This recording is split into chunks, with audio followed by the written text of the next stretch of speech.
Hey everybody, Indiana Magnum here again. So what I thought I'd show you tonight is something really cool that I just picked up recently. At least I think it's really cool. This is a cased Webley No. 4 Pryse pattern revolver. This was an early British revolver. Dates back to the mid 1870s. I'm still making them in the 1880s, although they changed over time. They're not all the same. It's a break top revolver in 4.55 Webley. Fairly decent, substantial round. These revolvers served all over the world with the British Army. Served in India, they served in Africa, Canada. A real piece of history. And this one's pretty nice example. It's not mint condition or anything like that, but it spent most of its life, I think, in this box here. So it hasn't got too much wear and tear on it. The action is still really nice and tight. I don't think this gun has been shot very much. If you, I don't know if you'll be able to see it on the camera at all. I think maybe you can. You look down that bore, there's no pitting, there's no marks. Looks like there's even, there's no bluing worn off where the cartridges would touch. Here's an empty cartridge. There's no bluing worn off anywhere. So I don't think it's been shot very much. Now I'm pretty sure it has been shot at least a few times, because inside this box I found this old 1930s cartridge box. You can tell it's from the 1930s. It's got the date on here. I can't remember. It's either 1930 lot 31 or lot 30 1931. Doesn't really matter. But this is military issue ammo. It's got the arrow mark there. So someone was probably shooting a few rounds of this out of it, which really wasn't a good idea. This is a black powder gun, and this would have been cordite ammunition, which is really not a good idea. It will shoot out of these guns, but you won't see me shooting it out of this gun. I will have to make up. I made this one. This is one of my first ones. This is filled with black powder. You never want to shoot smokeless modern powders out of these old black powder revolvers. Now, like I said, a lot of people have. Often they'll take it, but even if they'll take it and not blow up, it's not a good idea. You're putting them under a lot of stress. The metal these guns were made out of back in the 1880s, 1890s, it's just not up to the standard we have today. But what is impressive is the machining. If you look at the quality of the machining, those old guys, their metallurgy might not have been up to our standards today, but their machining, this wasn't done on on some kind of computer controlled milling machine and lathes that we have today. This was done by hand, and it's just absolutely amazing, the quality of the machining. It's really quite impressive. And the bluing, the quality of the bluing they did back then, amazing.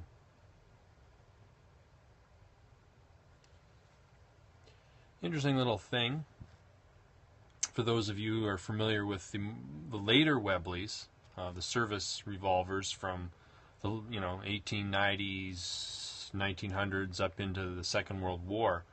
I should actually get one and show you. I didn't think of that. I'll just grab one.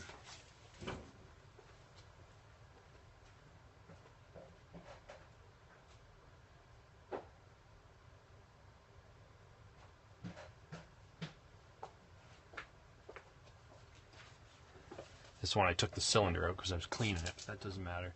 The later ones, they've got this, it's a pretty standard lever and catch on the back to open the revolver up. It's on the one side so you can do it with your thumb. Push it with your thumb, open the revolver.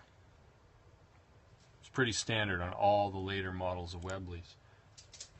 But these earlier pattern ones, it's really, really neat.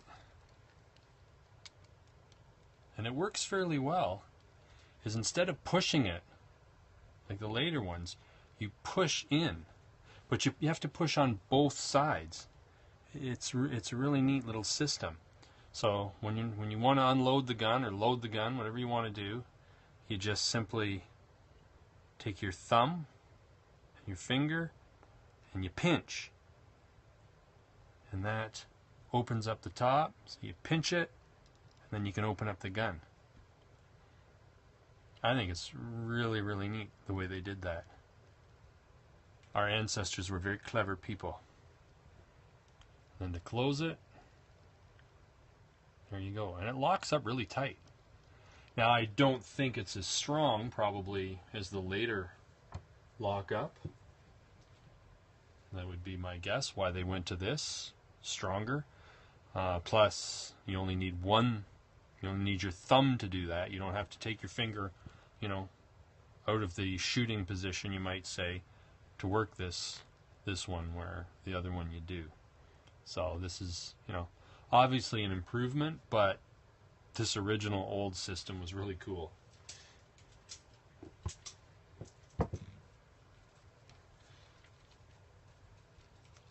So it's got Pryse's British Army Revolver patented across the top. Now I call this a Webley, but it doesn't have any Webley markings on it anywhere. And I know that Webley subcontracted some of the work out to other manufacturers, so who actually made it I really don't know. So I'm gonna say that Webley made it, and Webley did make some. I don't know if they're all marked. I'm not an expert on these particular firearms, so I don't know if this was a Webley, if it would definitely be marked with a Webley mark or not. It also says down here, I don't know if you can see it, Junior Army and Navy, S.L. London. Now I'm told the Junior Army and Navy was a retail establishment. So that's kind of interesting. Which also goes along with the fact that there's no British Army military proof marks or anything on there. This gun was sold in a store to either a civilian or someone in the British military. Officers back then, I'm given to understand, they often bought their own equipment. So, whether or not this was ever owned by an officer in the British military, who can say? Now it is in a box, in a case, and the case is marked the Royal Rifles of Canada. It's got a Royal Rifles of Canada insignia on the top of it. Now I know the Royal Rifles of Canada were in existence back in the time when this revolver would have been made. Whether or not it was made at the time and purchased by someone in the Royal Rifles of Canada, or whether that happened later, it's hard to say, because could have been purchased by anyone, and then later somebody, often they had to give presents away to officers who were leaving regiments and stuff like that. So, I mean, it could have been any time afterwards. It could have been, 50 years ago or something that, they bought this in a gun shop, stuck this Royal Rifles of Canada thing on and gave it as a gift to a departing officer or something. You really can't, just because it has this logo on the box doesn't necessarily mean that it all goes together. Kind of nice if it did, and we can say that it did, but we really don't know for sure. So yeah, I think that's pretty cool. What other kind of markings? It's got a couple little proof marks on here, which I can't read. Need a magnifying lens. It's marked steel on the side of the cylinder. The word steel wouldn't impress us today, but back then it meant quality. Pryse's patent. Serial number is marked. I saw it somewhere. It's marked underneath the barrel, and I saw it marked on the cylinder. 2415. 2415 on the barrel as well. So what that tells you is it's the original cylinder that came with the gun.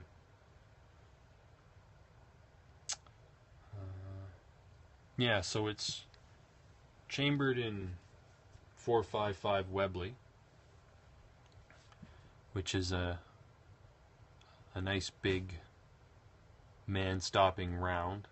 It's a slow velocity round compared to what we shoot nowadays, but it's a good round. There's nothing wrong with it.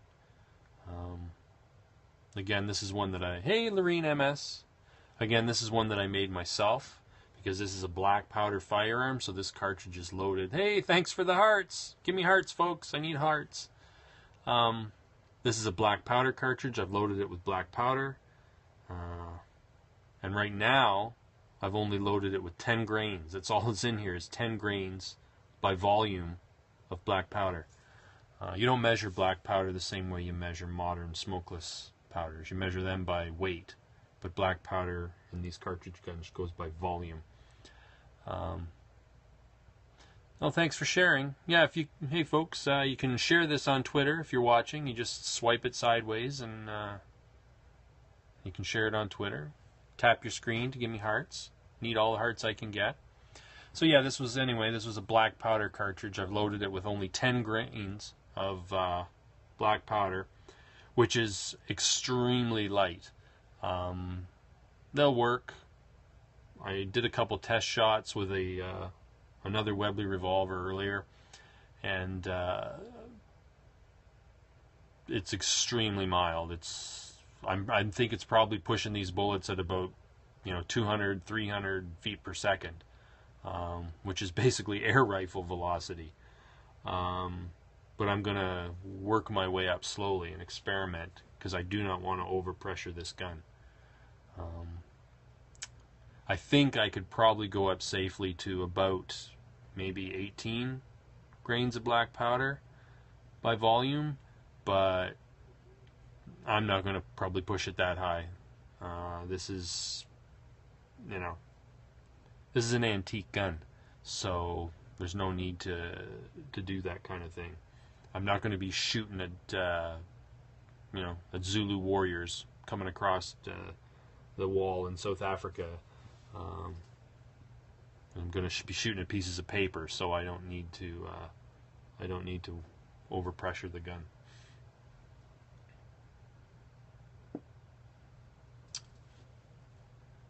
And I'm using, for those guys out there or those people out there who care, I'm using Blackhorn 209 as my black powder substitute. So I'm not using real black powder. I'm using a substitute, less corrosive than real black powder.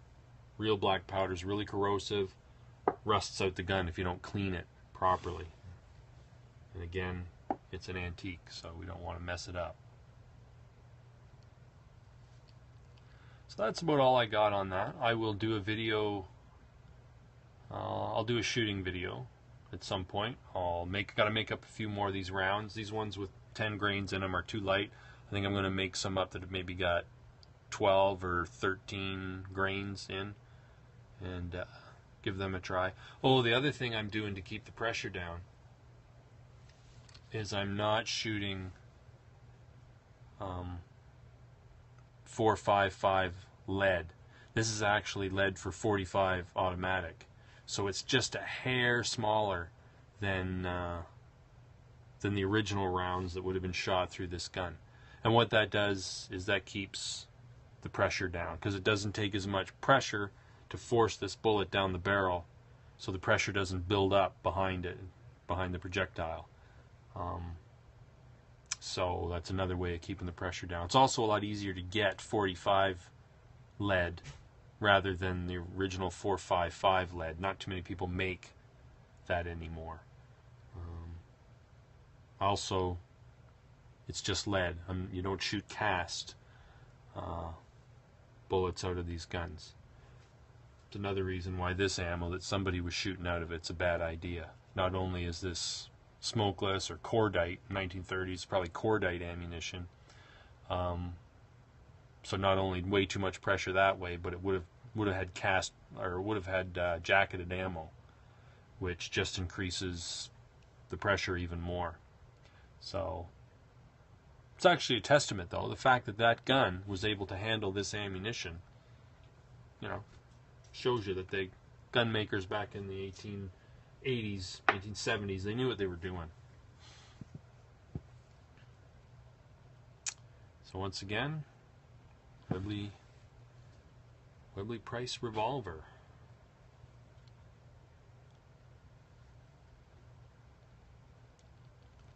Oh, another interesting difference when you check out the evolution of the Webley Revolver is this one. When you open it, here, I'll get one of these cases. One that's clean.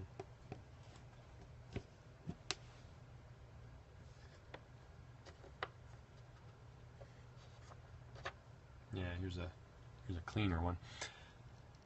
These cases, oops, when you open the gun up, sorry, you can see it lifts the case up, which is of course pretty neat. But the later Webleys, when you open them out, once you hit a certain point, the ejector snaps back down and sends these falling out. Where this early one, it only lifts them up. It doesn't eject them at all. So you're forced to, lift it up and then, shake the revolver to get them out of there. And then as soon as you let it go, it's spring-loaded, so it automatically goes back. You can't keep it in the up position. So you open her up, shake the empties out, and then when you let it go, it closes, and you can reload it. So later they came up with the idea of sort of a more automatic ejecting thing, where you would open it and get to a point, and then the star ejector would slam down, and all the cases would be left standing up, and most of them would fall out of the way. So, a little bit of the development process in the Webley Revolver. Anyway, I guess that's it for now. Just wanted to show you that because I think it's pretty cool. Don't forget to check out my videos on YouTube. I'll be putting this video up, or part of it, and I'll be putting up a video of me shooting it at some point. Never know, I might put up a video of making the cartridges too. Check out my blog, indianamagnum.blogspot.com. Check out the videos on YouTube. Just search for Indiana Magnum. Check out my book, available on